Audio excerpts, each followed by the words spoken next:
So, Em, I think there's something that you would like to say. But surely someone has thought about this.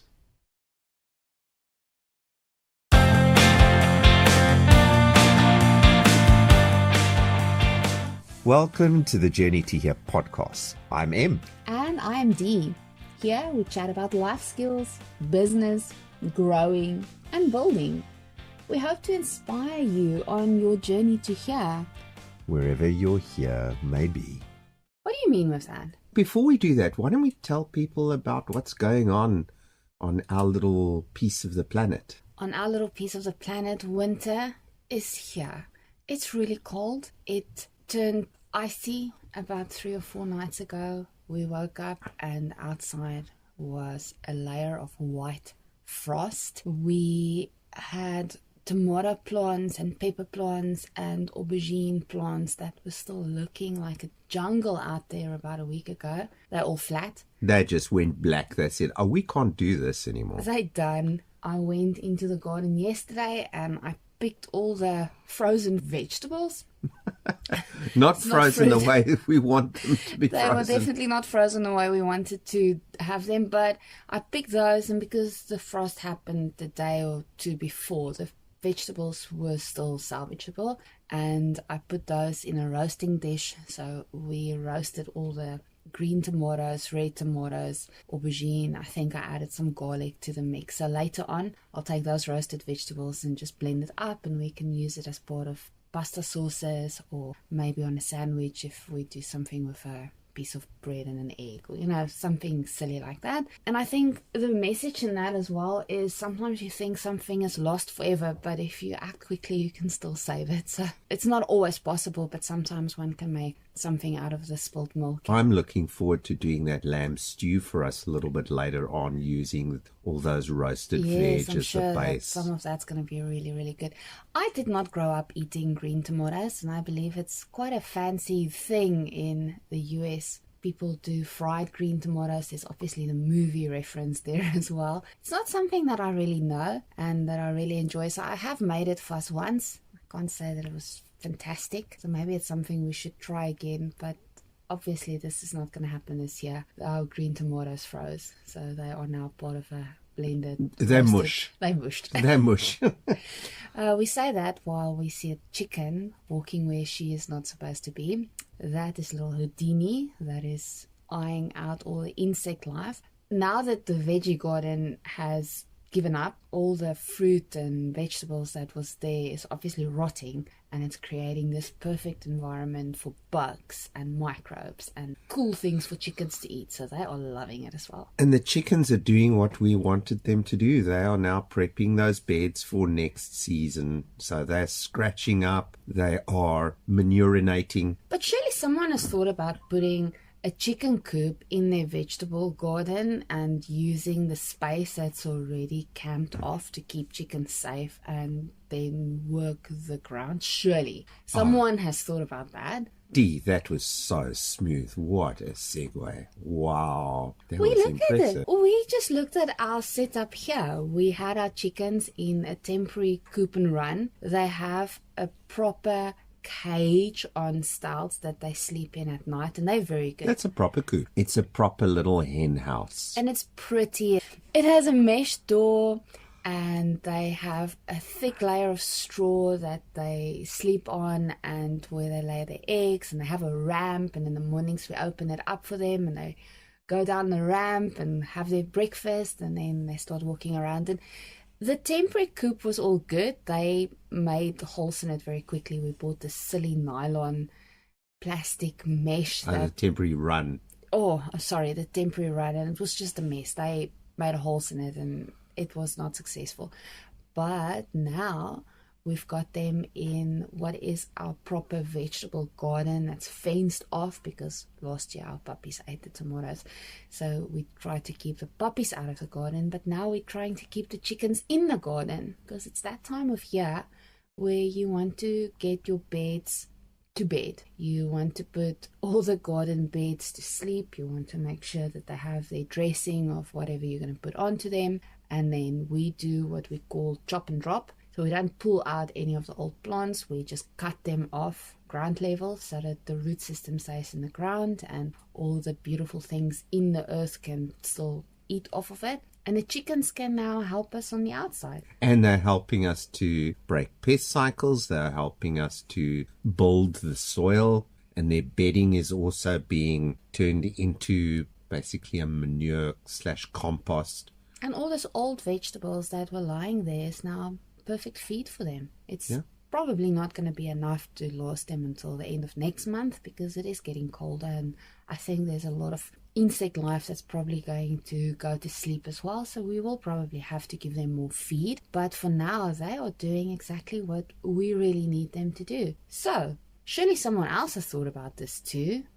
Okay, people have thought about it. If you go online, you see many people design their chicken houses and their chicken runs around their vegetable gardens, and it's this whole thing about permaculture. And one of the things about permaculture is observing. It's one of the first rules. Look at something, observe it, and then take your time and look at the way it is done, and then ask some questions about it. And I think this is where you would like to say more. The primary question is the way we're doing this now the best way to do it? Is it the most efficient? Is it the most effective? Are we doing the best we can do with what we have? We're going to flip this over to the business side of things. And after 3 decades in business, it's always amazing to me how many people are in ruts and they have trained in a certain aspect of business and they never break the mold of their training. We often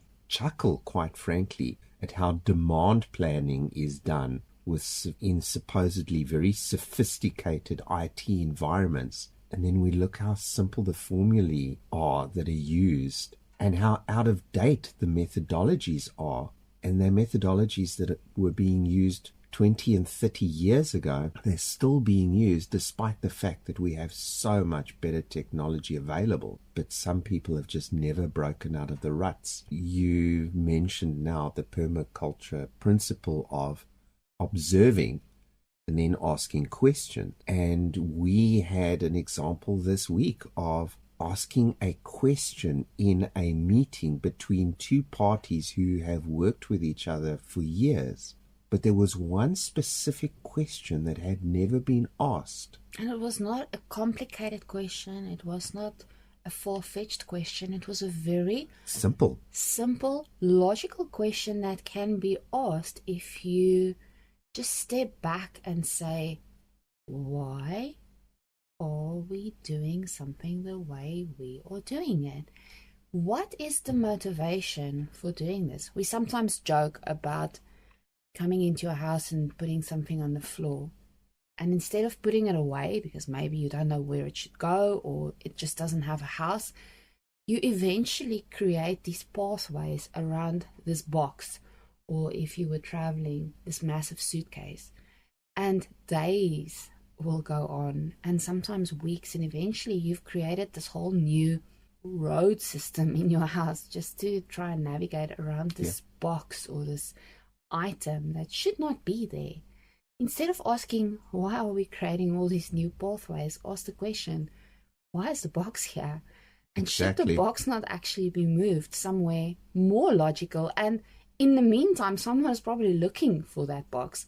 That box maybe has a spare part for a machine or a warm coat that someone is looking for that's freezing or whatever it may be. But instead of just looking at things and asking, if we remove all the fluff, if we remove all the bells and whistles and things that go, what is that song? Things that go, something in the dark. Anyway, if we just remove all of this. Not Bruce Springsteen Dancing in the Dark. No. That's something completely different. That's completely different. Instead of just asking, what is this when we look at it at its core, at its basic ability? Is it doing the thing that it is designed to do? Or have we just created so many obstacles that it cannot ever be able to be successful? One of the things to remember is that everything started simple and we have complicated things. We think we made it more sophisticated, And often we think that sophistication means more of the decoration. Whereas, I don't know who said it, but I read it recently.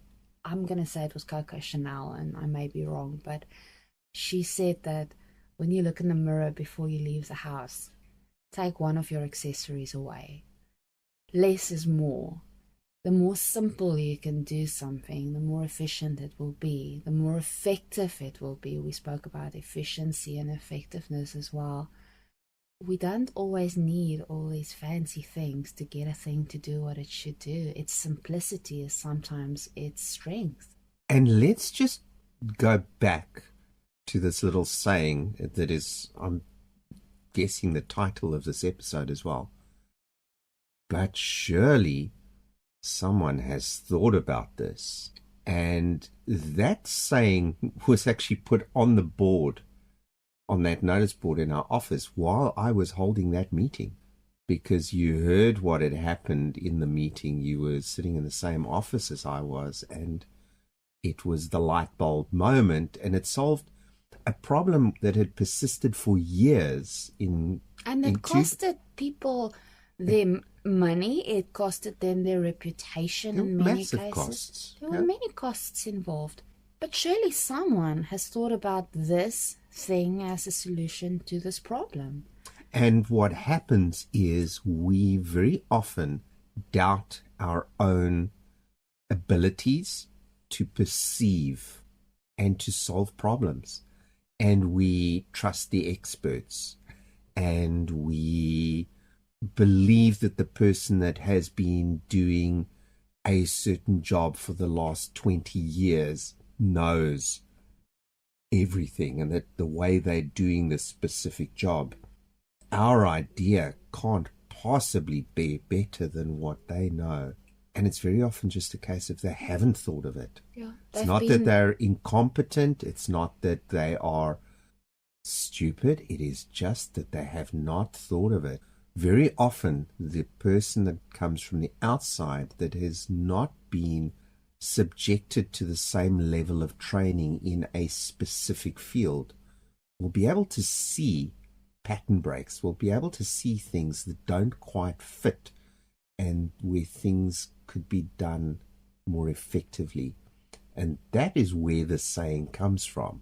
But surely someone has thought about this, and when you say that to yourself, realize maybe you are the first person to have thought about that. Don't underestimate your own abilities to both see and solve problems. And if you simply say, oh, but I'm sure they've thought about this, I'm not going to say anything. Don't make that assumption. You are doing everyone a disservice, both yourself and the people who have not seen what you've seen. Enjoy your journey to thinking about things, wherever that thinking may lead you.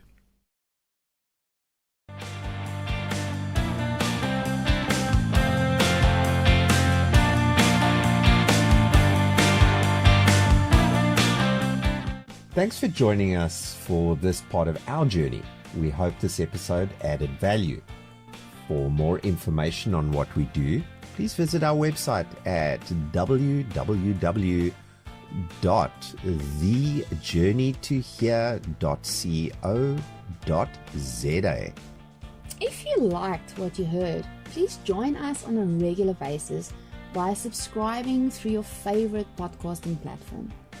Even better, listen to us on Fountain FM, where you can send us and other content creators sats in a value for value exchange. We look forward to having you along for the rest of your journey to here, wherever your here may be.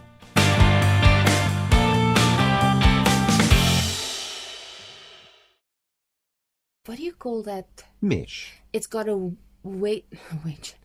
It's got a wedgie. Our chickens have wedgies. Oh man, now we have to cut this out. What did you call this thing? Fence? The fence? Mesh.